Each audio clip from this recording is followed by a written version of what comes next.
네, 안녕하세요. 기독교 교육 리더십 연구소의 이신영 목사입니다. 네, 저희가 사역자 고민 상담소라고 하는 새로운 프로젝트로 우리가 같이 여러 가지 정보를 나누려고 하는데요. 오늘은 첫 번째로 사역자 고민 상담소, 정말 사역을 하시면서 나는 이런 게 고민이었고 이런 것들을 나는 좀 이렇게 한번 해봤다. 그리고 이렇게 하면 어떨까? 라는 것들을 가지고 좀 이야기를 나눠보려고 합니다. 오늘 두 분 나와주셨는데, 사실 이게 나와서 영상에 같이 이렇게 녹화해 주시고, 함께 촬영해 주신다는 게 큰 부담이에요. 많이 고민들 하시더라고요. 우리 담임 목사님이 이걸 보면, 저 사람들 고민이 많구나, 이렇게 생각하시면서 우리를 걱정하지 않으실까 그러는데, 저는 글쎄요, 좀 사역자가 고민을 해야 되지 않나? 네, 고민해야 건강한 거라고 저는 생각하고 있어서 제가 많이 위로해 드렸습니다. 오늘 두 분 나와주셨는데요.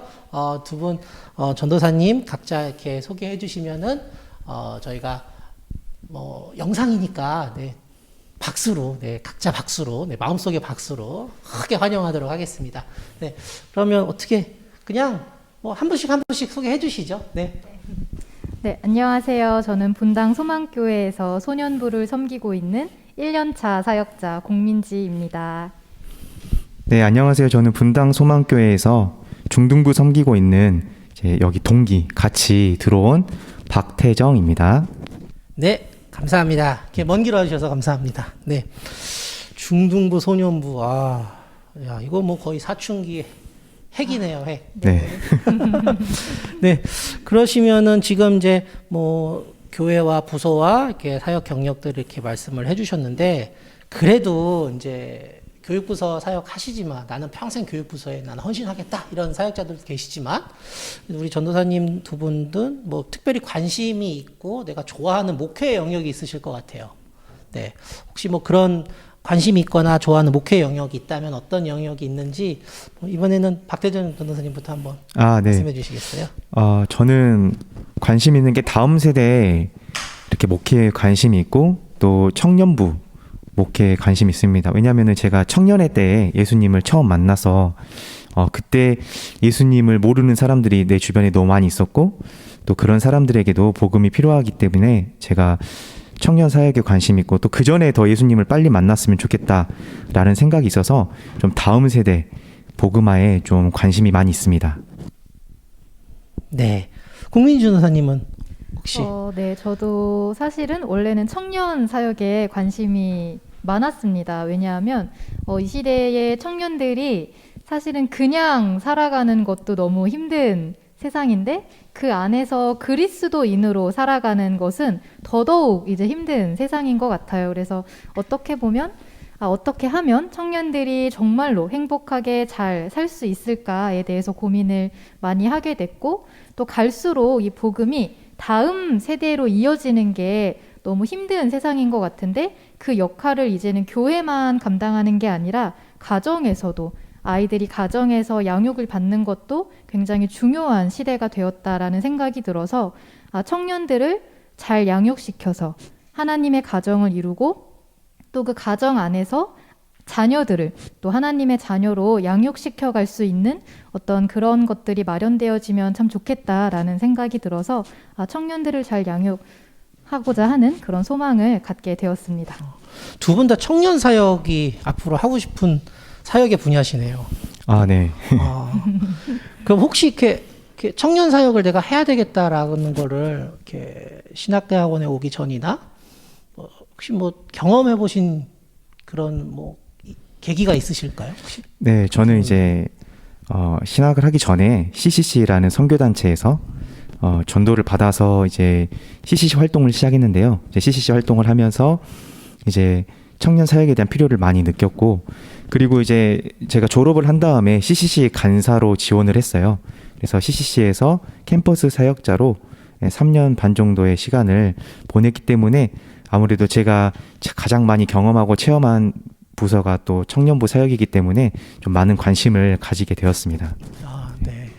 CCC라고 한 선교단체를 통해서 경험하신 거네요. 네, 맞습니다. 혹시 공민지 전도사님도 선교단체 쪽에서 경험하셨나요? 아니요. 저는 이제 교회에서 신앙생활을 하면서 미취학부에서 교사로 또 섬겼던 적이 있었고, 또 청년부에서 리더십으로 이렇게 공동체를 섬긴 경험이 있는데 이렇게 사역을 그러니까 교회에서 평신도로 사역을 하다가 나중에 만약에 정말 하나님께 헌신된 그런 사역을 하게 되면 어느 영역으로 가야 할까에 대해서 기도를 하고 고민을 하던 중에 이렇게 다음 세대 이런 아동부나 미취학부나 이런 청소년부 이런 곳에 있으면 사실 마음이 제가 이렇게 편안하더라고요. 뭔가 그 아이들을 보면은 아이들이 즐거워하는 모습이나 기뻐하는 모습에 있어서 저도 함께 기쁘고 마음이 행복해지는데 청년들을 보면 마음이 어딘가 되게 안타깝고 뭔가 자꾸 좀 눈물이 날 것 같고 그런 마음이 들어서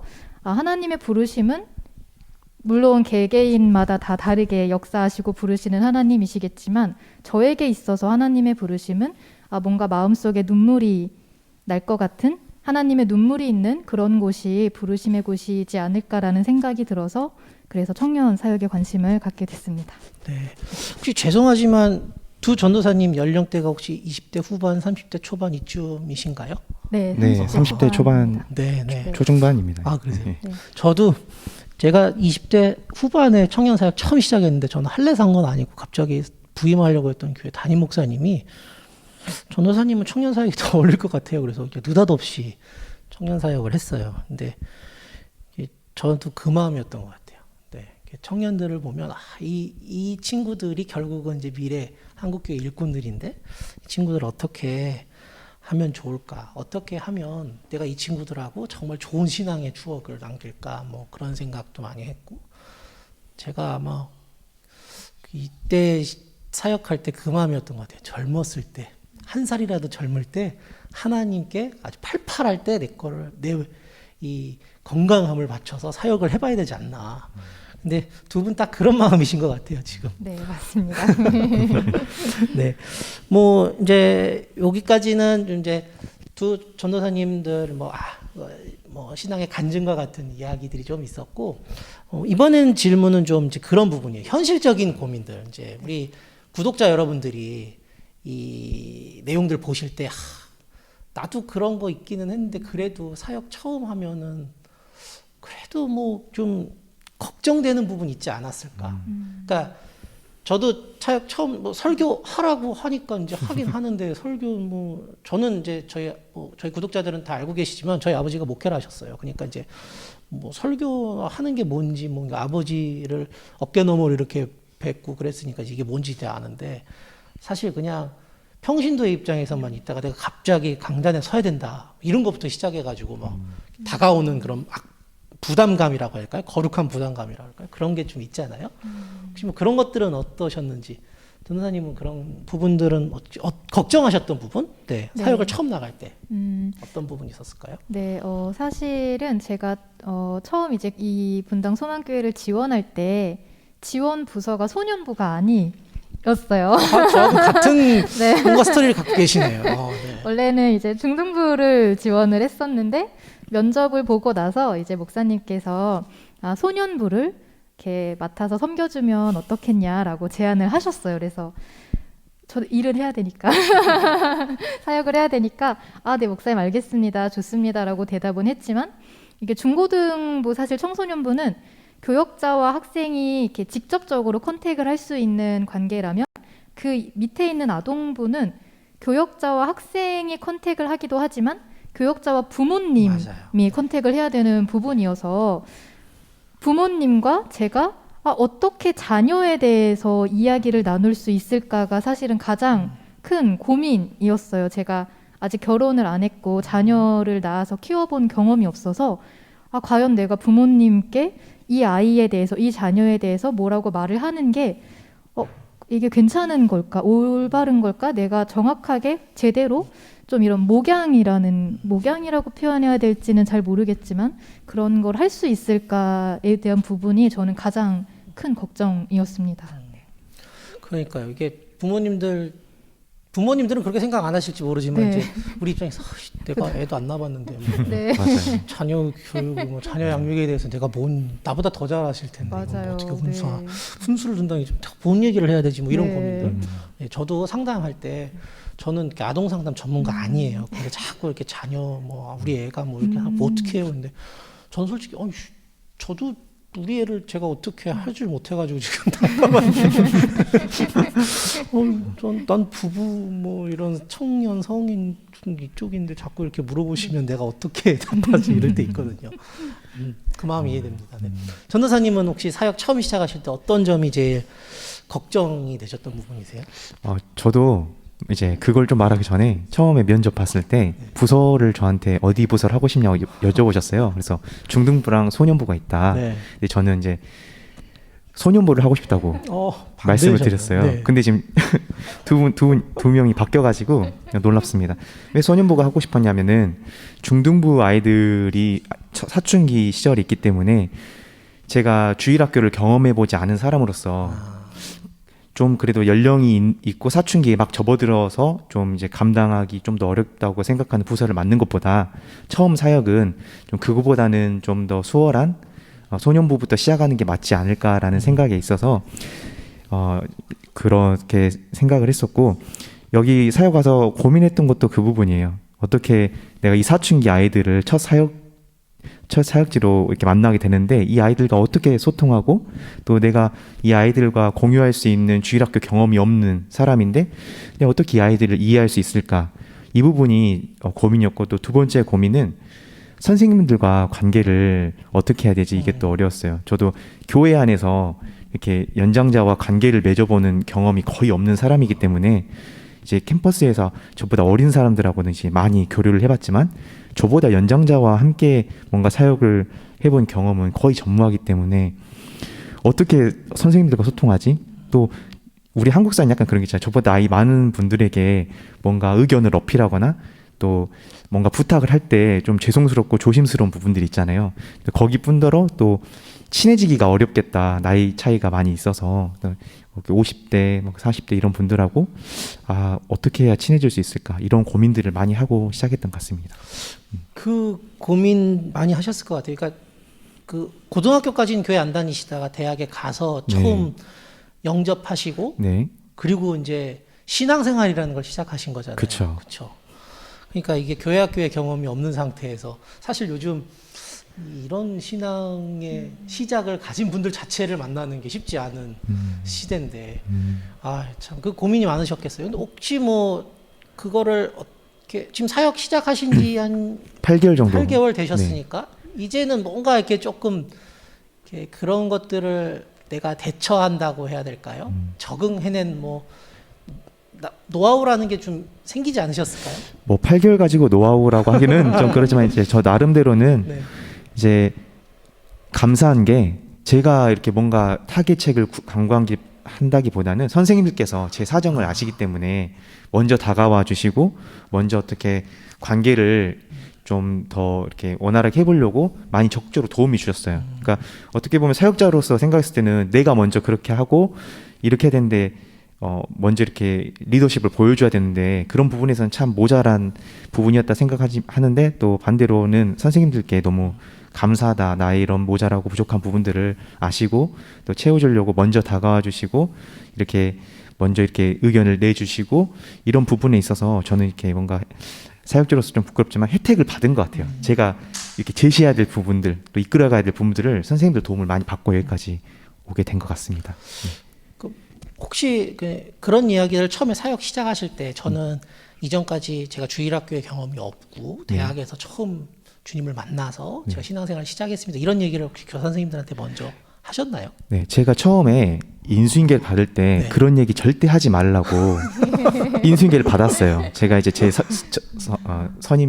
선임에게 그런 얘기 하지 말고 이제 뭔가 다 알고 있는 것처럼 이렇게 해라라고 했는데, 저는 어떻게 생각했냐면 이거는 감출 수 없다고 생각했어요. 저의 어떤 부족한 부분들은 어떻게 드러나게 돼 있으니까 그냥 저는 처음부터 제가 좀 부족하고 처음이고 이런 경험도 없고 그러니까 선생님들께서 많이 도와주시면 감사하겠다라고 이렇게 시작해서, 어떻게 보면 전임자가 봤을 때는 좀 어떻게 볼지 모르겠지만 저는 어차피 감출 수 없는 거 그냥 당당하게 말하고 시작하자 생각하고 그렇게 시작했습니다. 그 뭐 재채기와 누구를 사랑하는 건 뭐 감출 수 없다 뭐 이런 말도 있잖아요. 네. 근데 저도 다른 이제 뭐 가끔 이제 후배 전도사님들이나 뭐 이런 분들 처음에 이렇게 교육부서 하는 분들 이렇게 만나서 이야기하면 제가 이렇게 길게 얘기할 수 없는 상황일 때 꼭 하는 이야기 중에 하나가 거짓말하지 마라라는 얘기를 꼭 해드려요. 거짓말하지 말고 솔직하게 모르는 건 모른다. 그리고 내가 공부해보고 오겠다. 이렇게 말하는 게 솔직하지. 괜히 뭐 아는 것처럼 하는 거는 왜 그러냐면 이제 제가 우리 뒤에 있는 다른 질문들에서도 이제 이야기 나누겠지만 세대가 저희 선배 목회자들이 목회하던 현장하고 지금 현장 분위기는 많이 달라요.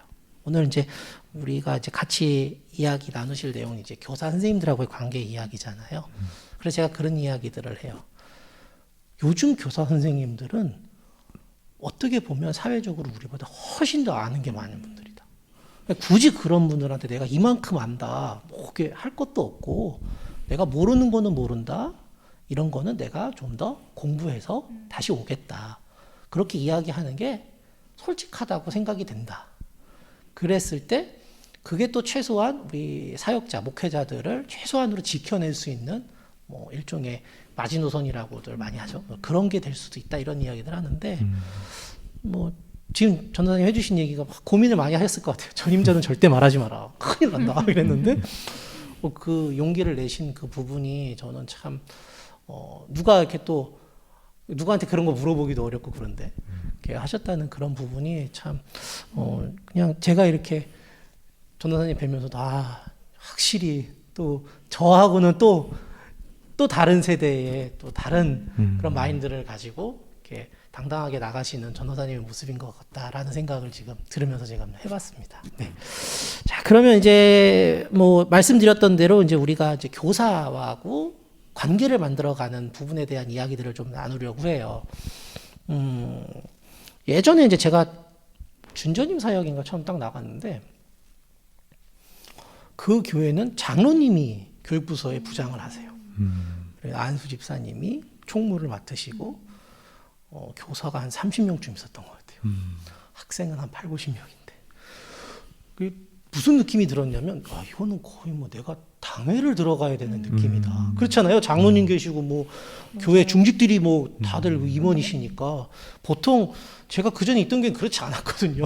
더구나 청년 사역을 하니까 청년 사역을 했을 때는 뭐 부장님은 거의 뭐 오질 않으시니까 그냥 청년들이 알아서 다 하는 그런 구조였는데 다시 제가 오랜만에 일반 교육부서 갔는데 그런 분위기인 거예요.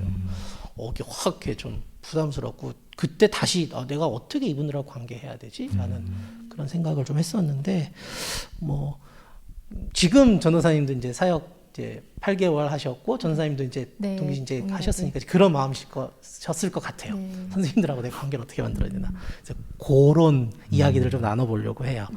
그래서 교회 사역 중에 교사 선생님들과의 팀워크는 어떻다고 생각하시는지. 그러니까 내가 생각하는 교사와의 팀워크는 무엇이고, 그리고 지금 내가 사역에서 우리 선생님들하고 나는 팀워크가 어떻다. 그러니까 뭐 어떻다는 뭐 여러 가지가 있어요. 좋다 나쁘다 이게 아니고 어떤 면이 나는 잘 이루어지고 있다. 이런 걸 얘기해 주시면 될 것 같아요. 우민 전사님부터 한번 이야기해 주실 수 있을까요? 네, 일단은 제가 그 교역자와 교사와의 관계에서 가장 필요하다고 생각하는 거는 아무래도 소통과 신뢰인 것 같아요. 이게 교역자도 교사를 믿고 또 교사도 교역자를 믿고 서로 그런 신뢰 관계 안에서 또 소통하는 것, 필요한 얘기들을 나누는 것이 가장 필요하다고 생각하는데 사실 저도 그 부분을 잘 못하는 부분인 것 같아요. 제가 누군가와 이렇게 소통하고 대화하고 얘기하고 하는 부분들, 이렇게 관계 맺는 부분들이 좀 많이 연약하다 보니까 이렇게 선생님들하고 관계를 맺을 때 가장 큰 고민은 일적으로는 어떻게 하겠는데 그냥 뭐 공지를 드린다거나 아니면 뭐 이번 주에는 이렇게 해주세요라고 부탁을 드린다거나 그런 부분에 있어서는 그냥 하면 되니까 안내를 하면 되니까 그건 하겠는데 그 외에 선생님들과 어느 정도의 친밀감 혹은 어느 정도의 깊이감을 가지고 대화를 나눈다거나 소통을 한다던가 그런 부분을 이루어가야 하는지가 여전히 이제 고민이고 그거에 대해서도 좀 저도 노력을 해야 되고 좀 답을 찾아가야 되는 상황인 것 같아요. 근데 지금도 저도 너무 감사하게도 사실은 어떻게 보면 아직 학생이고 또 1년도 안 된 이제 막 새내기 사역자이기 때문에 선생님들 보시기에 되게 부족함이 많을 것 같아요. 전에 특히나 이제 전에 계셨던 전도사님은 뭐 이랬는데 이번 전도사님은 이러시네? 라고 생각하지 않으실까라는 그런 부분들이 좀 약간 비교 막 이런 게 있지 않을까라는 걱정을 했는데 또 너무 감사하게도 그럼에도 불구하고 우리 전도사님이라고 딱 이렇게 그 선생님들이 울타리 안에 이렇게 보호해 주시는 느낌이 들어요. 그래서 우리 전도사님 하시면서 제가 뭔가를 말씀드렸을 때 그렇게 한번 해보시죠. 그거 좋은 것 같습니다. 라고 대답을 해주시거나 아니면 정말 무리가 되면은 그거는 혹시 이런 방향으로 해보시면 어떻겠습니까? 라고 또 너무 편안하게 얘기를 해주셔가지고 그런 부분에 있어서도 되게 감사하고 저도 또 편안하게 잘 사역을 하고 있고요. 또 선생님들에게 저도 이제 부탁을 드릴 때 저도 자꾸 신경을 써요. 이전 전도사님은 인수인계를 받을 때 이제 뭐 이렇게 했다라고 하시는 부분들이 있어서 이렇게 해도 될까? 똑같이 그대로 해야 될까? 아니면 뭔가 좀 변형해서 해야 될까라는 부분들이 고민이 좀 많은데 그럼에도 불구하고 그냥 제 스타일대로 또 뭔가를 말씀드리고 했을 때 그런 부분에 있어서 흔쾌히 또 들어주시고 그래서 지금 제가 경험하고 있는 이 팀워크는 그래도 그렇게 나쁘지 않다라고 생각이 돼요. 그게 제가 잘해서가 아니라 그냥 선생님들께서 워낙에 성숙하시고 워낙에 또 베테랑 분들이셔서 그렇게 교역자를 잘 감싸 주신다라는 느낌을 많이 받고 있습니다. 네. 강태중 전도사님은 혹시 뭐 공민 전도사님 이야기 들으시면서 나도 뭐 그런 거 있었던 것 같고 근데 이런 건 나는 좀 달랐는데 뭐 그랬던 부분이 있으세요? 아무래도 같은 교회이기 때문에 네. 성도님들 특성이 비슷하세요. 네. 네, 여기 헌신하신 분들 마인드도 비슷하시고 그래서 저도 처음 사역이지만 많은 도움을 받고 있고 그리고 저는 이제 좀 선생님들하고 이렇게 팀워크하는 부분이 있어서 좀 제가 잘 못하고 있는 부분이 있다고 생각하는 게 비슷하게 저도 이렇게 개인적으로 이렇게 연락을 거의 안 드려요. 어려워서 거의 안 드리고 이제 일적인 부분에 있어서 뭔가 맞아요. 부탁을 이렇게 있을 때만 연락을 드리지. 근데 생각 자체는 어느 날 이제 한가하게 뭔가 하고 있으면 누구한테 이렇게 연락이라도 한번 해볼까라는 마음을 이제 가끔 이렇게 들긴 하는데 선뜻 이렇게 전화기를 누를 수 없는 맞아요. 그런 마음이 있어가지고 내가 사역자 맞나 이런 고민도 맞아요. 좀 많이 했습니다. 저 유튜브를 보고 계신 우리 교사 선생님들, 우리 초임 이렇게 처음 사역하신 전도사님들은 선생님들께 가까이 다가가고 싶어 합니다. 망설인다잖아요. 이렇게 문자 해야 되나 말이에요. 먼저 가끔 해주세요. 이렇게 그냥 해주실 때 이렇게 문자만 하지 마시고 기프티콘도 사랑의 기프티콘도 듬뿍 담아서 커피라도 한잔 하시라고 보내주시고 그렇게 해주시면 더 좋을 것 같아요. 코로나잖아요. 네. 코로나 아니면 같이 밥도 먹고 그럼 좋은데 코로나니까 네. 그런 것도 보내주고 좀 하시면 좋을 것 같습니다.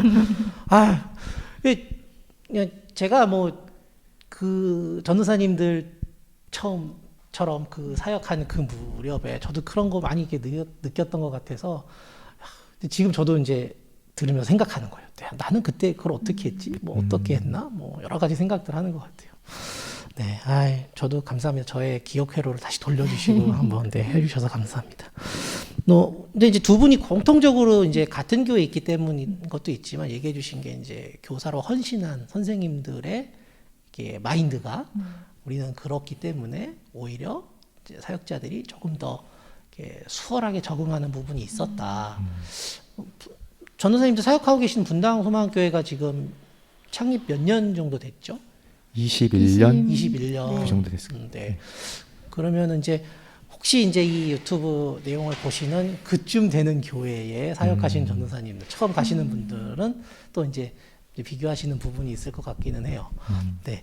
자, 그러면은 요번에는 이제 조금 뭐라 그럴까요? 목회적인 관점에서 전도사님들의 생각을 조금 여쭤보고 싶은 부분이 있어요.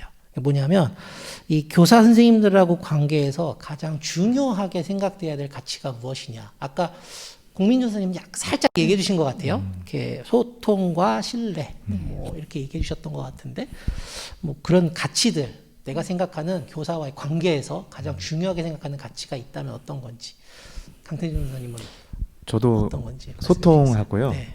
같은 비전을 품는 거. 이제 사실 제가 6개월 정도까지는 교회 참 적응하느라고 뭔가 한 비전을 같이 공유하고 달려가고 이런 모습보다는 이제 한 주 한 주 설교 준비하고 이제 적응해 나가는데 바빠가지고 그런 생각을 사실 못 하고 있었어요. 근데 이제 6개월 정도 지나고 나니까 슬슬 이제 우리 부서도 이제 뭔가 내가 가고 싶은 방향에 대한 이야기를 이제 나도 해보고 비전을 제시하고 그 모든 우리 구성원들이 같은 비전을 가지고 이제 팀워크를 이뤄가면은 좋겠다라는 소망이 생겨서 이제 그거에 대한 기도와 고민을 하고 있고요. 소통은 아무래도 제가 용기를 더 내야 되는 부분인 것 같아요. 선생님들은 정말 할 만큼 해주시고 계셔서 이제 선생님들에게 더 요구하기보다는 이제 나도 어느 정도 시간이 지났으니까 적응할 수 있는 최소한의 시간이 지났으니까 이제 내가 먼저 용기 내서 소통을 활발히 해 나가고 선생님들 우리 부서를 위해서 바라는 점이라든지 이런 것들을 지속적으로 소통함으로써 또 그 반의 어떤 분위기라든지 또 어떻게 아이들과 지내고 있는지 이런 것들도 좀 소통함으로써 이제 전체적인 그림을 좀 제가 그려나가고 싶은 마음이 있습니다. 네. 그러니까 좀 큰 그림을 보는 관점에서의 사역을 지금 이렇게 계획하고 계신 거네요. 네, 맞습니다. 그걸 또 이제 실제 현장에 조금씩 적용해 가고 계시는 거고. 네. 네. 그게 이제 중요한 것 같아요. 어떤 교회는 제가 처음에 갈 때 담임 목사님이 이렇게 교육전도사도 3년 정도는 있어줘야죠. 이렇게 아예 말씀하시는 분도 있고, 어떤 교회는 문화가 그냥 1, 2년 되면 바로 나가야 되는 이런 문화도 있고 그러니까 그거는 이제 좀 다르지만 목회자로서 이렇게 장기적인 그림과 좀 가까운 근시안적인 부분에서의 그런 그림을 그리는 그런 자세는 굉장히 어떤 목회자도 같이 고민해야 되는 부분이지 않을까 이런 생각이 들어요. 전도사님은 아까 이제 저기 소통하고 신뢰라고 얘기해 주셨는데 혹시 네. 또 다른 부분 더 있으실까요? 네, 저는 이제 태정 전도사님이 이제 전도사님만의 어떤 비전 이런 거를 선생님들과 함께 이제 공유를 하고 같은 비전을 가지고 나아가야 된다라고 말씀을 해주셨는데, 사실 저 같은 조금 다른 입장인데 저는 제가 원래 이제 성도로서 양육받았던 교회의 그 특성이 이렇게 선교사적인 교회였어요. 그래서 그런 어떤 선교 훈련, 이렇게 매년 단기 선교나 이런 거를 이제 많이 이제 이렇게 다니면서 이제 그러면서 이제 어떤 선교사적인 삶 이런 것에 대해서 좀 많이 배우게 됐는데, 제가 생각하는 어떤 그런 좀 이런 교육 전도사들의 모습이랄까, 이들의 모습이 선교사님, 그러니까는 그 단기 선교를 나가는 마음으로 그 교회에 가야 되지 않을까라는 생각을 언뜻 한번 해보게 되었습니다. 왜냐하면 저희가 이제 단기 선교를, 해외 단기 선교를 나가면 그곳에서 이미 10년, 20년 혹은 30년 그 현지 상황에 맞게 사역을 하고 계시는 선교사님이 계시고, 저희들은 그 선교사님과 협력하기 위해서 그곳에 가는 것이지 우리가 어떠한 뭔가를 그곳에 내가 이루고 오겠다라는 마음으로 그곳에 가지는 않거든요. 그것을 배우면서 또 훈련을 받기도 하고요. 그러면 이제 교육전도사도 사실은 물론 그 교회에 가서 오래 있으면 너무 좋겠지만 또 말씀해 주신 대로 3년 혹은 1, 2년 안에 이렇게 계속 교체가 되는 그런 시스템이다 보니까 그곳의 분위기를 내가 어떻게 해보고 내가 거기서 뭔가를 이루고 나와야 되겠다라는 생각보다는 그 교회가 지난 시간들 동안 어떻게 교회 공동체를 이루어 왔는지, 특히 저희 교회 같은 경우는 21년이 됐기 때문에 20년의 시간 동안 이 교회 분위기가 어떻게, 그리고 그 담임 목사님의 목회 철학이 어떻게 형성되어 왔는지를 빠르게 파악하고, 교육 전도사인 저는 단기 선교를 온 사람의 마음으로서 정말 그럼 내가 이곳에서 어떻게 협력할 수 있는가에 대해서 좀 고민을 많이 했던 것 같아요. 그래서 선생님들에게도 뭔가 저의 비전을, 제가 하고 싶은 사역, 어떤 그런 거를 제시하기 이전에 선생님들이 그동안 어떻게 이 소년부 공동체를 섬겨 오셨는지를 먼저 빠르게 파악을 하고, 이 아이들의 성향, 이 선생님들의 성향, 이 성도님들의 성향을 빠르게 파악해서 정말 이곳에 필요한 것이 무엇인가, 내가 하고 싶은 게 아니라 이곳에 필요한 게 뭔가를 먼저 생각하는 게 일단 교육자로서의 필요한 어떤 그런 자세이지 않을까라는 생각을 했고, 그랬기 때문에 좀 선생님들도 약간 이렇게 거부감이나 반감 없이 그냥 이렇게 새로 온 사람에 대해서 좀 수용을 해주시지 않으셨을까? 선생님들의 마음은 모르겠지만, 네, 그런 생각을 한번 해보게 되었습니다.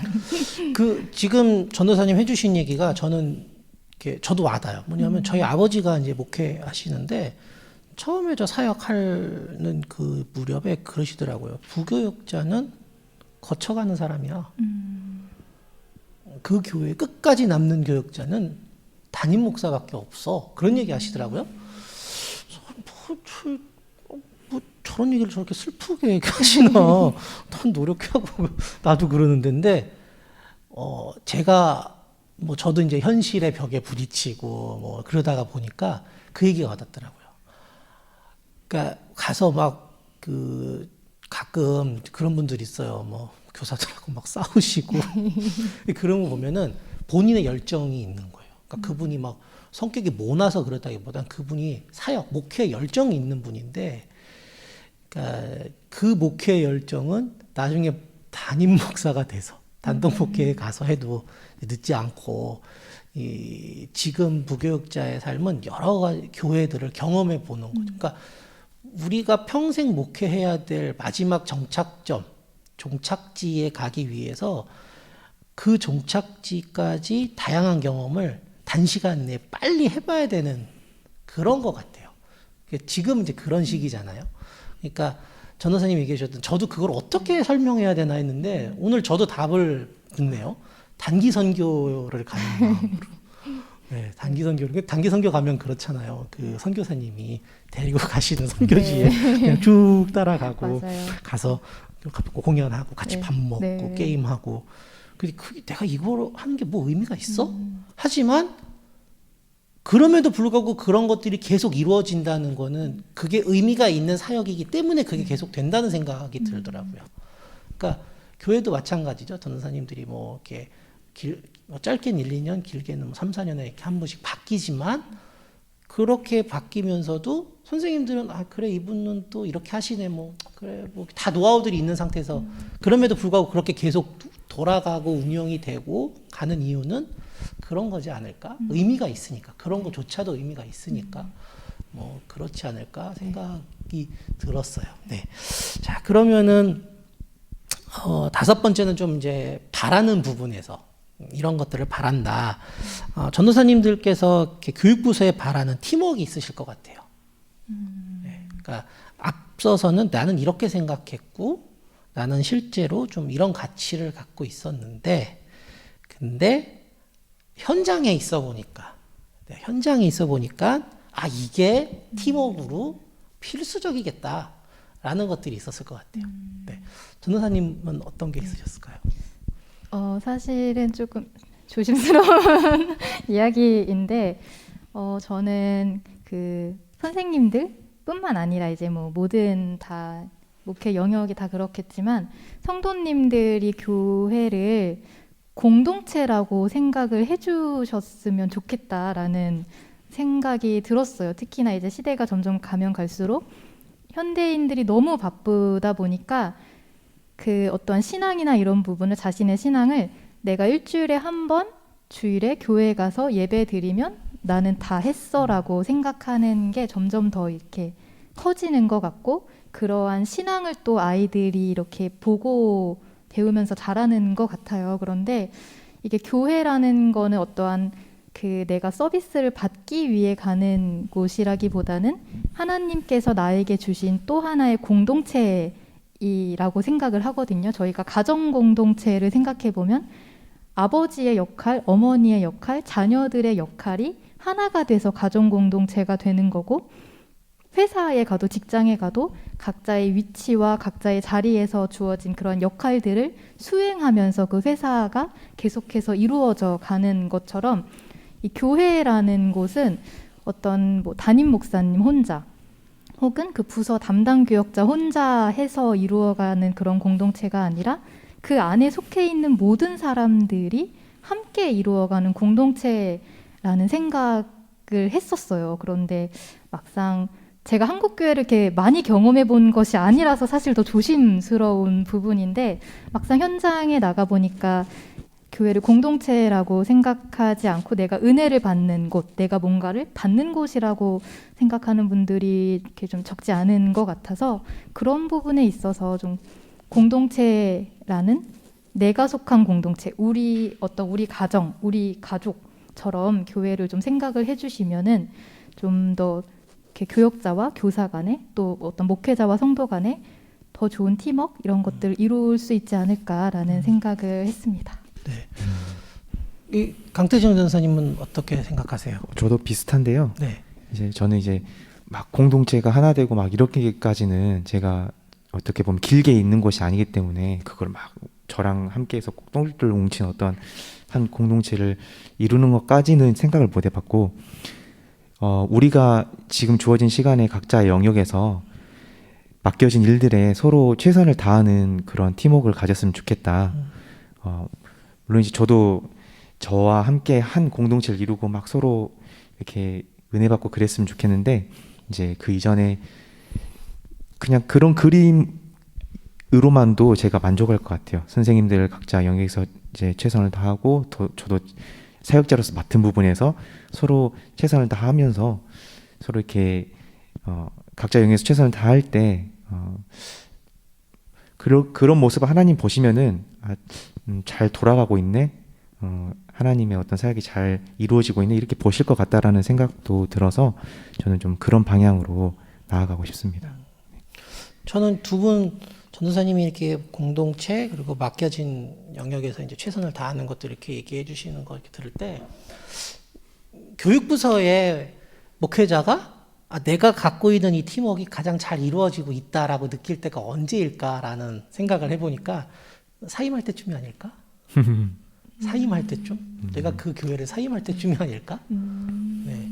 그러면은 그런 목회자는 그런 교육부서 목회자는 그런 부분들을 어떻게 그러면 이렇게 감당하고 가야 될까?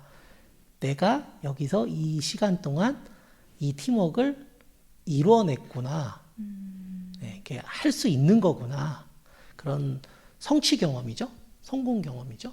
그런 것들을 이렇게 좀 쌓아가는 그런 뭐라 그럴까요? 경험들이 전도사님들께 이 유튜브를 보시는 전도사님들께도 뭐 중요한 자산이 되지 않을까. 그러니까 상담하면서 그런 이야기들을 제가 뭐 많이 해요. 뭐냐면 성공 경험, 성취 경험, 이런 그러니까 실패 경험도 중요하고 모든 경험이 다 중요하지만 그런 성공 경험들이 이렇게 좀 쌓이면 이렇게 나 자신에 대한 뭐 자존감이라든지 목회자도 사람이거든요. 그러니까 그것에 대한 자존감이라든지 이런 것들이 이렇게 긍정적으로 쌓여 나가는 부분들이 생기잖아요. 그러니까 이거 근데 나중에 이제 그런 부분이 맞닥뜨려 이렇게 저는 됐는데 왜 안 되지? 그거는 그 교회의 상황, 그 교사 선생님들의 그 컨텍스트죠. 거기서는 이제 이게 됐지만 여기는 다르구나. 그러면 그때는 목회자는 여기서는 이런 부분을 이렇게 해봐야겠구나라는 그런 안목이 좀 더 필요할 것 같기는 해요. 그래서 뭐 아마 이 팀워크를 확인하시는 시점이 언제가 될까요라는 것을 제가 질문을 드리는 건 그럴 것 같고 가장 좋은 건 사임할 때쯤 느끼시지 않을까라는 예언 아닌 예언을 좀 살짝 해봤습니다. 뭐 이 다음 질문은 사실은 이제 좀 앞선 사역 경험이 있으시면 그때 이렇게 답변이 가능하시지 않겠나 했는데 그게 아니라 평신도로서도 경험을 해보셨을 것 같아요.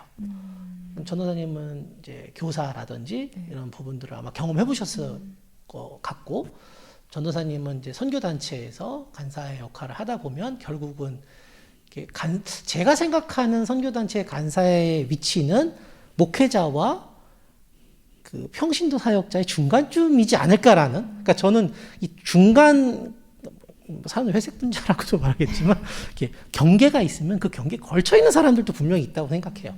근데 아마 선교단체 간사의 역할이 딱 그 경계에 있는 역할이지 않을까라는, 제가 그 생각을 안 해봐서 죄송합니다만 뭐 아니면 아니라고 말씀해 주시면 감사하겠는데 좀 그렇지 않을까라는 느낌이에요. 그래서 그런 경험을 가지고 충분히 해주실 수 있을 것 같은 내용이어서 뭐 예를 들면은 이제 그 교사 생활이나 간사 생활 하시면서 동료 교사나 간사 아니면은 그 그 부서의 교육자들 아니면 그 간사님들도 위에 이제 선임 간사님들 이렇게 계시잖아요. 그런 분들과의 관계를 하셨던 그런 경험을 떠올리셔서 이야기해 주시면 어떨까 생각이 들어요. 그래서 혹시 이제 그런 관계에서 어려웠던 점이 있었는지, 그리고 그런 어려웠던 점이 잘 극복됐다면 뭐 어떤 계기가 있어서 극복이 잘 됐는지, 이게 좀 노하우라고 하죠.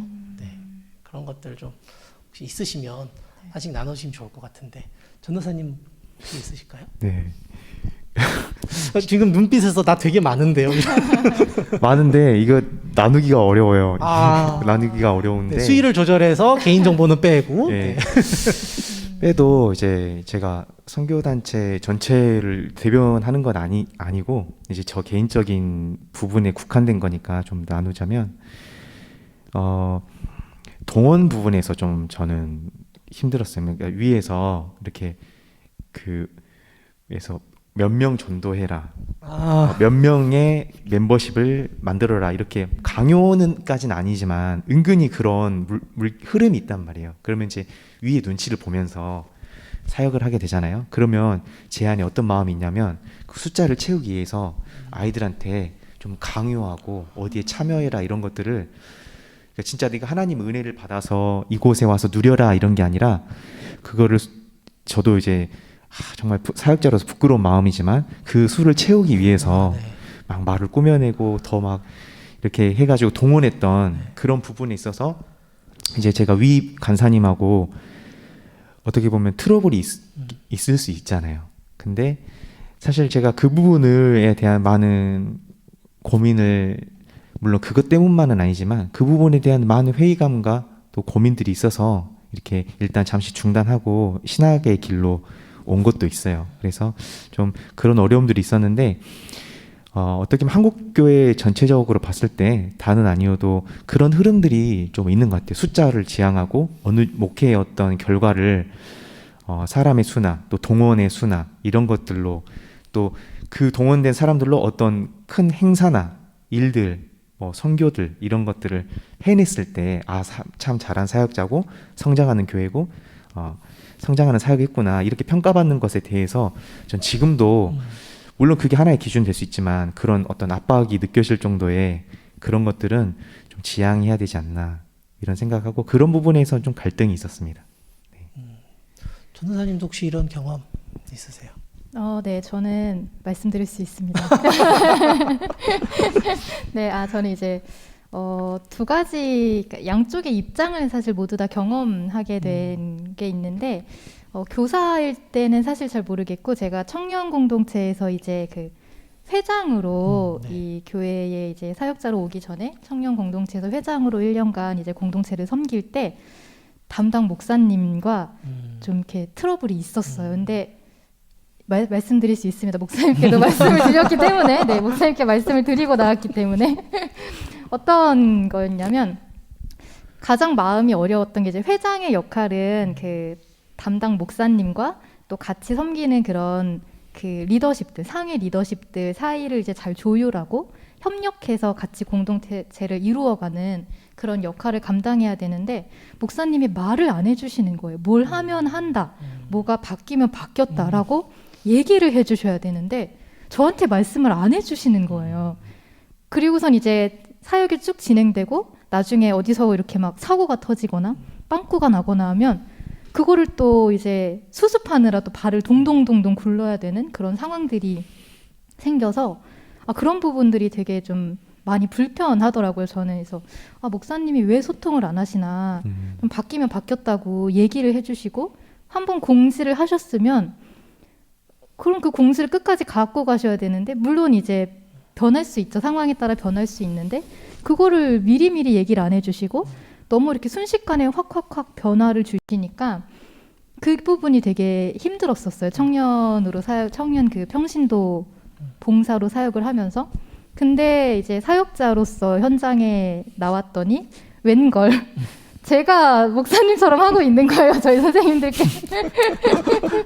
제가 너무 바쁘고 정신이 그렇죠. 없다 보니까 공지를 드리는 것도 깜빡할 때가 많고, 안내를 드리고선도 순식간에 변화가 되고 또 이게 저희 교회 같은 경우는 뭔가 이렇게 부서 내에서 혹은 이제 교육부 전체에서 어떤 행사를 하거나 뭘 할 때 그 부서 책임 저희는 이제 간사님이라고 부르는데 다른 교회에서는 이제 뭐 총무님이나 아니면 부서장님처럼 계시는데 먼저 이렇게 소통을 하고 그 다음에 또 선생님들과 소통을 하고 그런 소통의 그런 절차들이 있어요. 그런데 너무 바쁘다 보니까 그걸 제가 못하고 있는 거예요. 간사님께 먼저 말씀을 안 드리고 선생님들께 공지를 내보내는 경우라던가 간사님과 소통을 안 하고 의견조율을 안 하고 그냥 이렇게 독단적으로 처리를 한다거나 근데 그게 어떤 악의적인 마음이 있어서 그런 건 아닙니다. 네. 너무 이걸 빨리 해야 되겠다라는 어떤 압박감과 이런 게 있다 보니까 그렇게 하게 됐어요. 그때 이제 목사님의 마음을 이해하면서 목사님 그때 제가 죄송했습니다라고 말씀을 이제 연락을 드려서 말씀을 드리고 또 간사님 입장에서도 제가 그걸 경험해 봤기 때문에 불편하시겠다. 그래도 간사님 입장에서 내가 이 소년부 공동체에 그래도 어떤 좀 책임이라면 책임인데 교육자가 나한테 말을 안 해주네 라는 부분에 있어서 불편하실 수 있었겠다를 느끼고 그 다음부터는 이렇게 소통을 하려고 노력을 좀 하고 있어요. 그런데 쉽지는 않습니다. 네, 저는 그런 갈등들이 조금 있었습니다. 네. 그 뭐라 그럴까요? 참 이게 애매한 부분인 것 같아요. 지금 공민준 선생님 얘기해 주시는 부분은 그렇다고 내가 누구를 통해서만 그러니까 스피커를 세우는 거죠. 내 대변인을 세워갖고 이야기하면은 또 그것도 사실 교회에서는 말이 될 만한 부분이 되고 내가 다 일일이 이렇게 하자니 내가 또 이렇게 빼먹는 부분이 있고 그게 참 어려운 부분인 것 같기는 해요.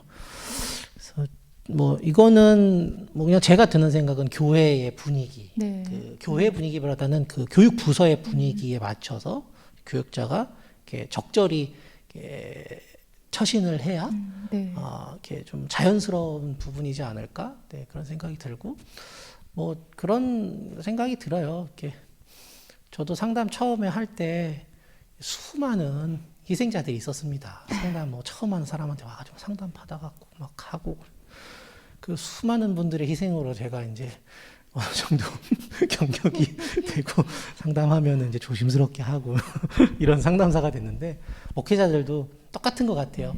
그러니까 한국 교회가 전도사님들을 성장시켜주고 있는 중이에요. 근데 어느 시점이 되면 전도사님들이 한국 교회를 성장시켜 낼 수 있는 그런 목회자와 지도자가 돼야 되는 거죠. 그때까지는 또 한국 교회가 그걸 다 품고 전도사님들을 또 훈련시켜주고 계시는 거니까. 근데 이제 아까 우리 박태종 전도사님 그 숫자 지향하는 그 얘기는 참 마음이 아픕니다. 이게 한국 교회가 앞으로 유튜브에서 제가 이런 얘기를 함부로 하면 안 될 수도 있겠지만 한국 교회가 피할 수 없는 문제예요. 네, 그러니까 기성 우리 선배 목회자들, 그러니까 저의 윗세대들, 저희 세대만 해도 어느 정도 수용하거든요. 그 부분을. 근데 저희 윗세대에 있는 목회자들보다는 사실 이제 성도님들, 네, 지금 굳이 연령대로 하자 그러면 50대 이상, 그러니까 한국 교회가 폭발적인 부흥을 하는 시기를 겪었던 그분들은 그러니까 박태정 전도사님 같은 그 신앙생활을 처음 시작하신 분들이 많은 세대죠. 그 세대는 왜 이게 안 돼요? 라고 하니까. 네, 그러다 보면 이제 담임 목사님도 그걸 결국은 이제 이렇게 부교육자들한테 하기도 하고, 저도 여기서 교회 이름 막 거론해서 얘기할 수는 없지만 그런 게 여러 봤거든요. 네.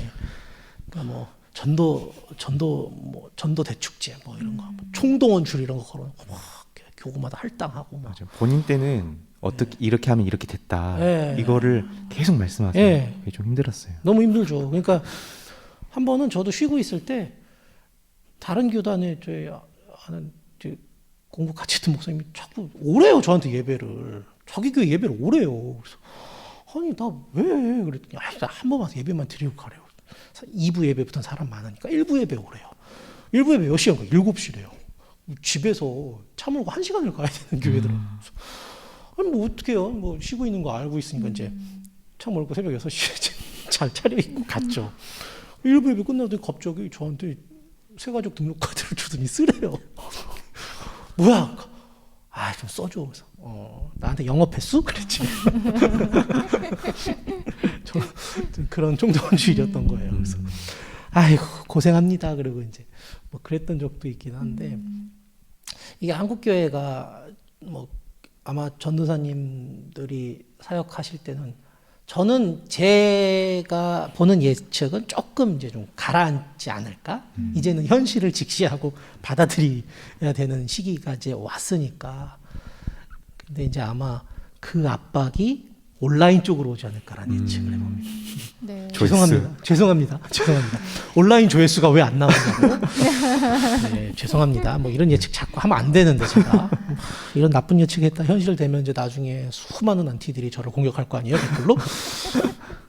사과드립니다, 사전에. 네. 그냥 제가 그런 예상이 든다고요. 네, 된다고요. 네. 그래서 뭐 이렇게 이전 경험들 얘기 다 이제 들어봤습니다. 이번에 드리는 질문이 이제 저희 기독교 교육 리더십 연구소가 사역자 고민 상담소를 하면서 야심차게 준비하고 있는 시그니처 퀘스천입니다. 이게 MZ 세대에 대한 내용들이에요. 네. 아마 저희는 사전에 출연하시는 전도사님께 사전에 질문을 미리 드립니다. 네. 네, 질문을 받으시고 굉장히 난감해하시고 아마 이 질문 만든 사람 누구냐 잡아내고 싶으셨을 거예요. 네. 어떡해요? 이게 뭐 현실인데 유튜브니까 조금 이제 뭐 과하게 말해도 되죠. 네. 뭐 현실인데 어떡할 거예요? 뭐 받아들여야지. 뭐 MZ 세대하고 목회할 건데 뭐 X 세대 뭐 이런 사람들하고 목회하실 거 아니에요. 그분들은 다 이제 곧 주님 부르시면 이제 이별도 아픔도 없는 곳으로 가셔야 될 날이 가까워지는 분들이고 MZ 세대하고 목회해야 되는데 네. 고민해야지. 그래서 이제 고민 미리 하시라고 제가 질문을 좀 했는데 아마 정말 고민을 많이 하셨을 것 같습니다. 자, MZ 세대 목회자들, 그러니까 두 전도사님도 MZ 세대 목회자에 들어가시는 것 같아요. 아까 말씀해주신 연령대가. 네. 네. 뭐 그러니까 MZ 세대는 어떤 특징을 갖고 있다라는 거를 몸으로 다 알고 계시겠죠. 근데 그게 또 전도사님들과 또 이제는 10년도 아니에요. 뭐 한 5년 정도 지나면 전혀 다른 세계에 살고 있는 후배들 있죠. 네. 그런 보면서 MZ 세대 목회자들의 특징은 뭔가 MZ 세대 목회자로서 느끼시잖아요. MZ 세대 목회자들의 특징은 뭔가.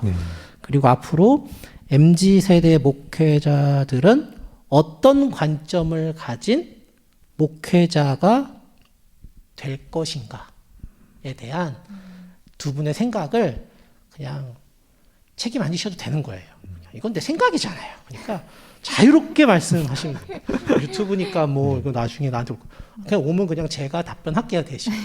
이거는 그냥 지극히 개인적인 사견입니다라고 제가 답변하면 돼요. 걱정하지 마시고 한번 얘기해 주시면 어떨까 싶어요. 먼저 강태정 전사님부터. MZ 세대에 여러 가지 특징이 있는 것 같아요. 일단 뭐 모바일에 친숙한 세대라는 게 가장 공감대를 일으키고 있는 것 같고, 또 이제 그 부분은 또 이제 많은 이야기를 할 거니까 좀 더는 다른 부분에서 좀 생각을 해봤는데, 또 이 세대의 특징이 여가와 취미생활, 또 여행에 좀 많은 집중을 하고 그렇게 시간을 보내는데 좀 진심인 그런 세대라고 생각을 했어요. 그래서 이 세대에게 정말 필요한 거는 어떤 여행, 여가 생활 이런 것과 또 예배 생활을 함께 할 수 있는 그런 형태의 예배를 지향하지 않을까 이런 생각을 했습니다. 실제로 저희 선생님들 중에서도 이제 MZ 세대 선생님이 계세요. 저희 부서에. 근데 주기적으로 몇 달에 한 번씩은 주일 예배 때 빠지세요. 근데 그걸 미리 사전에 저한테 말씀해 주시고 이날은 이렇게 시간을 보내야 될 것 같아서 주일 예배를 빠지겠습니다. 근데 딱 그분이 저랑 비슷한 동년배 선생님들이시거든요. 근데 30대 선생님들인 것 같아요. 근데 그 선생님들 마인드가 벌써 선생님이신데도 그럼 이제 그 아이들 같은 경우는 제가 들어가서 이제 공과를 진행해 주고 이런 식으로, 아니면 간사님이 가셔서 진행을 해 주시거나 이런 식으로 되는 거예요. 그래서 벌써 우리 세대들은 이런 것들을 원하고 있구나를 그때 많이 느꼈어요. 그래서 이분들이 왜냐면 신앙이 좋으신 분들이거든요. 신앙이 없어서 이렇게 행동하시는 게 아니라 정말 신앙이 좋으신데 그것도 중요하게 생각을 하시는 거예요. 그래서 제가 이 MZ 세대의 어떤 목회를 이렇게 생각해 봤을 때 두 마리 토끼를 다 잡을 수 있게끔 우리가 목회를 하는 것도 필요하겠다. 호캉스를 하면서도 예배를 드리고, 왜냐하면 호캉스 하다가 또 예배 있으니까 또 주일 교회 왔다가 또 다시 거기 가고 막 하는 것은 어떻게 보면 안 하면 못 하잖아요. 또 여행 안 가면 못 하잖아요. 그래서 그런 것들을 주기적으로 몇 달에 한 번씩 이렇게 하신다고 할 때 자유롭게 막 눈치 안 보고 그런 것들도 할 수 있고, 또 그런 빈 부분들을 메꿀 수 있는 어떤 시스템도 마련이 돼서 예배를 드리고, 호캉스나 여행 중에 예배를 드리신다든지, 아니면 그걸 다 끝내고 뭐 오후에나 저녁에 예배를 드리시든지, 이렇게 할 수 있는 문화를 좀 만들어 가야 되지 않나. 좀 목회자로서 좀 그런 생각을 해봤습니다. 네. 우리 공민준 전사님은 MZ세대신데, 네, MZ세대 어떻게 생각하시나요? 네. 네, 사실 사전에 질문을 받고서도 오늘 촬영을 하기 전까지도 이걸 뭐라고 이렇게 대답을 해야 될지가 너무 고민스러웠어요. 이렇게 딱 뭐라고 답을 내리기가 너무 어려운 문제다라는 생각이 들었는데, 이제 촬영 전에 이제 제가 여쭤봤어요. MZ 세대의 키워드가 뭔가요? 라고 여쭤봤을 때 이제 100명이 있으면 100명이 다 다르다라고 말씀을 해주셨어요. 그래서 100명이 있으면 100명이 다 다른 게 MZ 세대구나를 생각하면서 부모님들이 불편하시면 안 되는데, 이게 저희 이제 소년부의 케이스를 조금 말씀을 드리자면 부모님하고 이제 신방을 하다가 어떤 부모님이 이런 얘기를 해주셨어요. 전도사님, 우리 아이가 약간 어휘 능력이 조금 떨어지는 것 같아요. 근데 우리 아이뿐만 아니라 요즘의 아이들이 좀 전체적으로 어휘 능력이 떨어지는 것 같아요. 예를 들면은 영혼이라는, 성경에 이제 뭐 영혼이라는 단어가 나오면 그 단어를 이해를 못한다는 거예요. 이 영혼을 뭐라고 이해해야 되는지, 이게 귀신인지 이렇게 질문을 하는데 부모님도 이걸 뭐라고 대답해 줘야 할지가 어렵고, 이거에 대한 어떤 그런 어휘에 대한 아이들의 개념이 좀 부족하다라는 말씀을 해주셔서 그렇구나라고 했는데, 또 다른 같은 또래의 어떤 아이는 책을 너무 좋아해서 책을 읽다 보니까 그 아이는 또 그 아이만의 어휘가 발달이 돼서 혹시 어머님 그 어휘나 이런 부분에 있어서 어려움은 없나요? 아이가 이렇게 성경을 보고 할 때 언어나 이런 부분에 있어서 어려움은 없습니까? 라고 여쭤봤을 때 우리 애는 그런 거는 없어요. 뭐 특별히 아이가 뭐 궁금하면 인터넷 검색해서 대답을 해주기도 하고 해서 또 그런 부분에 있어서 문제는 없습니다. 라고 말씀을 해주신 게 떠올라서 100명이 있으면 100명이 다르다라는 게 이런 걸 수도 있겠다. 개성도 개성인데 어떤 개개인의 그러한 능력치랄까요? 수용치랄까요? 이런 게 다 다를 수가 있겠구나라는 생각이 들었고, 또 그 개개인마다 어떤 그런 가치관, 생각, 중요도, 삶의 중요도, 뭐 행복을 느끼는 부분, 이런 부분들이 다 다른 것 같은데, 사실 저희 전통적인 어떤 그런 신앙 안에서는 좀 이렇게 보편성을 많이 말씀을 하셨던 것 같아요. 이것도 이제 죄송합니다. 예를 들면 이제 몇 주 전에 이제 예배를 이렇게 하고 있는데, 저희가 온라인으로 예배를 하고 있는데 어떤 아이가 화면을 안 켠 거예요. 근데 화면을 잠깐 켰는데 차 안인 것 같았어요. 그래서 어디 가니? 그랬더니 예배 시간이었는데 놀러 간다는 거예요. 그래서 예배 시간에 놀러 가는구나. 근데 전통적인 신앙 안에서 성장해 온 저희는 그렇죠. 아니 어떻게 예배 시간에 예배를 안 드리고 놀러 갈 수 있지라고 하는데 이거를 지금 정죄할 수 있는 부분인가? 이거를 언급할 수 있는 부분인가가 문득 고민이 되더라고요. 그거를 인정해 줘야 되는 건가?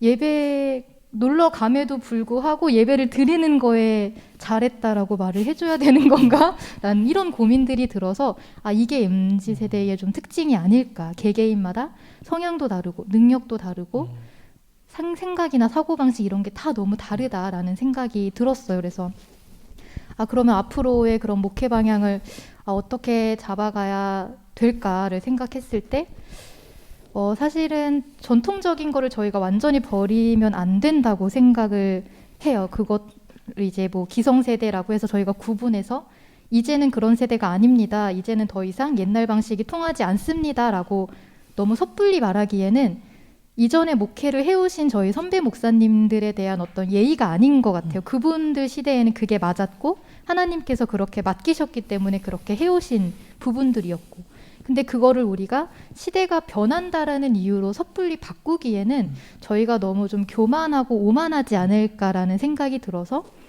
그분들의 어떤 전통적인 방법들을 저희가 수용할 수 있는 부분들은 최대한 수용을 하고 또 시대에 맞게 또 바꿔가야 할 부분들은 바꿔가야 한다라고 생각을 하는데, 아직은 잘 모르겠어요. 이게 저도 계속 앞으로 사역을 하면서 생각이 계속 바뀌겠지만 지금 드는 생각은 이제는 어떤 보편성을 이렇게 강조하기보다는 개개인에게 어떤 맞춤의 그런 목회, 그러니까는 이렇게 설교 같은, 뭐라고 표현해야 될지 조금 어려운데 조금 더 그런 1대1 어떤 네. 신방이나 목양 이런 데 조금 더 신경을 써야 되지 않을까라는 생각이 좀 들었어요. 이게 하나님도 사실 저희를 만드셨을 때 모두를 다 똑같이 만드시고 맞아요. 똑같은 어떤 그런 방법으로 이렇게 다루시지 않잖아요. 개개인에게 맞는, 그에 맞는 맞춤 방법으로 다루시기 때문에 저희도 이제 어떤 성도님들 또 다음 세대 아이들을 다룬다고 하면 안 되죠. 이렇게 대할 때 좀 개개인의 성향과 특성과 그런 거에 맞게 조금 더 개별성으로 다가가야 하지 않을까라는 생각이 들었습니다. 우리 박태정 전도사님도 그 앞으로의 목회에서 이런 MZ세대를 보면서 가장 중요하게 해야 되는 부분 이제 말씀해 주셨거든요. 네. 공민준 사님은 이제 보편적인 것보다 이제 개인의 그런 각자 가진 개성이죠. 그런 것들을 좀 고려해야 된다라는 부분 얘기해 주셨는데, 전도사님은 어떤 부분이 가장 중요한 부분이 될 거라고 보시는지? 저도 비슷하게 생각하는데, 앞으로 목회에 있어서 그 온라인 환경이 이제 중요한 것 같아요. 이제 그 환경이 구축이 잘 되면은 이제 개인적인 어떤 일들을 하거나 어떤 공간이나 어떤 시간 가운데 있어도 함께 할 수 있고, 또 지금 기술로는 많이 부족하지만 앞으로는 정말 공동체성까지도 더 잘 유지할 수 있는 방향으로 교회가 앞장서서 이런 기술들이나 이런 것들을 좀 먼저 선도했으면 좋겠다라는 생각까지 해요. 그게 꼭 예배뿐만 아니라 우리가 공동체 생활을 하는 데 있어서도 교회 사람들은 이렇게 만나더라, 이렇게 서로 코로나 시대 때 교회 사람들이 이렇게 모임하더라. 오히려 이런 교회가 이런 그 온라인 시대에 더 앞장서 나아가는 그런 방향성이 필요하고, 저도 거기에 준비된 목회의 생각들을 가지고 나아가야겠다 이런 생각을 했습니다. 네. 그래서 오늘 이렇게 두 분이 MZ세대에 대해서 이렇게 해주신 이야기를 들으면서 제가 이렇게 종합적으로 저도 정리를 해보면은, 그러니까 이 성인들 MZ세대, 성인 그룹의 MZ세대죠. 네. 그러니까 20대 중후반 이후부터 40대 초반 요 세대들은 워라벨이라는 걸 굉장히 중요한 가치로 여기고 있다는 거예요. 뭐 여러 언론에서도 계속 지금 분석해서 기사화하고 있거든요. 그러니까 워라벨이라는 부분이 핵심적인 키워드이고, 그리고 공민준 선생님 말씀해 주신 것처럼 그 20대 이하의 청소년, 아동 요 세대의 MZ 세대들은 이 개성에 대한 부분, 그러니까 기존의 획일적으로 객관적으로 기준을, 그러니까 잣대를 대던 게 아니라 그 아이 하나가 독립적 개체로서의 자기의 독특성을 갖고 있다, 개성을 갖고 있다라는 거를 존중해 줘야 된다라는 부분이죠. 그래서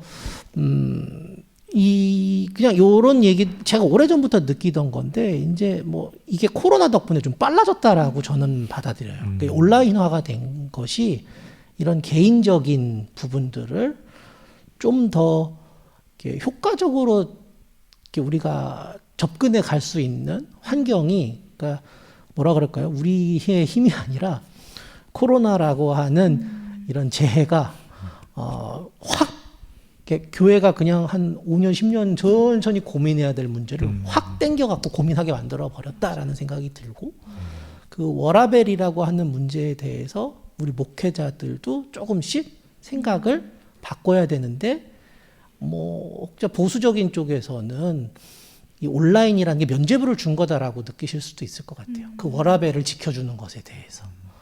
근데 저는 조금 예배에 대한 생각이 좀 막 나가는 편이에요. 유튜브니까. 그래서 아니 예배는 부르신 곳에서 하는 게 예배지 않나? 뭐 찬양으로는 다 그렇게 고백하면서 왜? 왜? 저희 애들 영상 있는데 저희 둘째도 유튜브 줌으로 예배 드려요. 그러면은 선생님이 자 우리 다 같이 친구들 일어나서 율동할까요? 그러면 초등학교 1학년이거든요. 아직까지 말 잘 들을 때죠. 일어나요. 막 찬양 부르면서 막 율동하고 막 이러고 네 그러고 앉아 막 기도하고 갑자기 부서에서 대표 기도할 사람한테 저희 딸내미가 손 들고 한다 그랬나 봐요. 반수 갑자기 해야 된다고 그래서 그런 거 똑같이 다 하더라고요. 그러니까 줌이니까 거기서 본인이 기도문 준비해서 다 친구들 예배 드린 데서 다 같이 기도문 기도도 하고 그렇게 하더라고요. 그러니까 이 아이들은 이미 어렸을 때부터 자기가 예배하는 자리에서 신령과 진정으로 예배할 수 있는 것들에 대한 개념이 성립이 된 거예요. 네.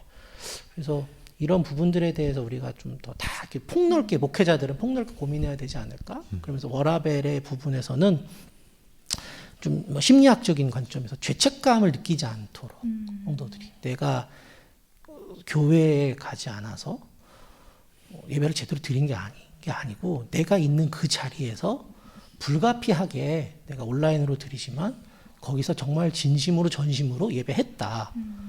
그런 마음을 가질 수 있도록 또 이렇게 위로해 줄 수 있는 게 목회자들의 역할이 되지 않을까? 뭐 그런 부분들 좀 생각해 봤습니다. 저도 두 분 전도사님이 해주시는 이야기로 많은 부분 또 새롭게 공부했고요. 아, 공부할 게 많구나, 아직. 내가 아직 공부할 게 더 이만큼 쌓여있구나라는 그런 생각 해보게 됐습니다. 이렇게 해서 오늘 이제 저희가 준비한 질문들 거의 다 이제 된 것 같아요. 네.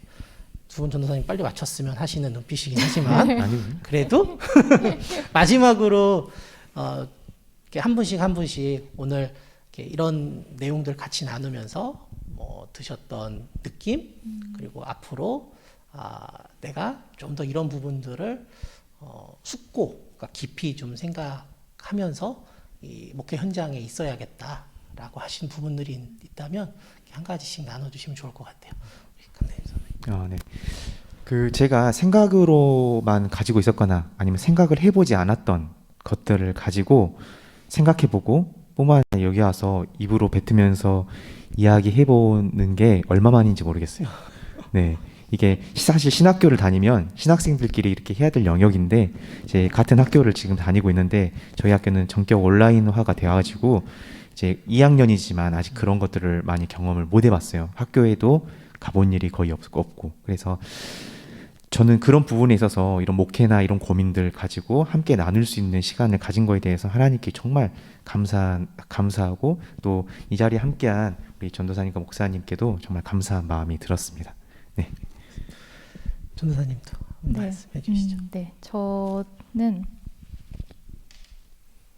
사실 말씀해 주신 것처럼 코로나가 우리의 고민을 확 당겨왔다라는 게 되게 공감이 많이 돼요. 제가 사실 입시 준비를 할 때만 하더라도 영상 온라인 예배를 전혀 생각해 보지 않았었거든요. 코로나 이전이었기 때문에. 그런데 코로나 학교를 들어오니까 코로나가 터졌고 갑자기 어떤 온라인 시대 이제 뭐 영상 예배, 온라인 예배 이런 것들이 쏟아져 나오면서 되게 좀 어떻게 보면 좀 불평을 하고 있었어요. 왜 갑자기 시대가 이렇게 됐지? 항상 이전에 그냥 어떤 정통적인 어떤 목사님들의 모습을 보면서 나도 저런 모습으로 뭐 앞으로 가겠구나로 막연하게 생각을 했는데 너무 순식간에 분위기가 확 바뀌어 버려서 왜 이 시대에 내가 신학교에 왔지? 하나님 왜 이 시대에 나를 불렀지? 막 이런 고민, 그러니까 이런 생각만 어떻게 보면 좀 부정적인 생각만 하고 있었는데 오늘 이 시간들을 통해서 이게 이제 그냥 불평과 불만만 하고 있을 때가 아니구나. 이제 진짜 이런 세대의 변화, 또 코로나로 인해 변화된 이 분위기를 정말 진지하게 고민을 하고 진짜 말씀해 주신 것처럼 공부를 해야 되겠다. 이제 세대에 대해서도 공부를 계속 해야 되겠다라는 생각이 많이 들었습니다. 저도 이 시간을 통해서 진짜 많이 배웠습니다. 감사합니다. 감사합니다. 오늘 감사합니다. 바쁜 중에도 시간 내주셔서 오늘 사실 사역자들은 쉬어야 되는 날인데 또 나와가지고 같이 이렇게 저희 기독교 교육 리더십 처음 시도하는 프로젝트에 함께 해주셔서 감사합니다. 또 저희가 또 좋은 내용과 좋은 영상으로 우리 구독자분들 그리고 우리 한국교회 여러 사역자들을 위해서 함께 나누는 그런 매체가 되도록 하겠습니다. 감사합니다. 네, 감사합니다.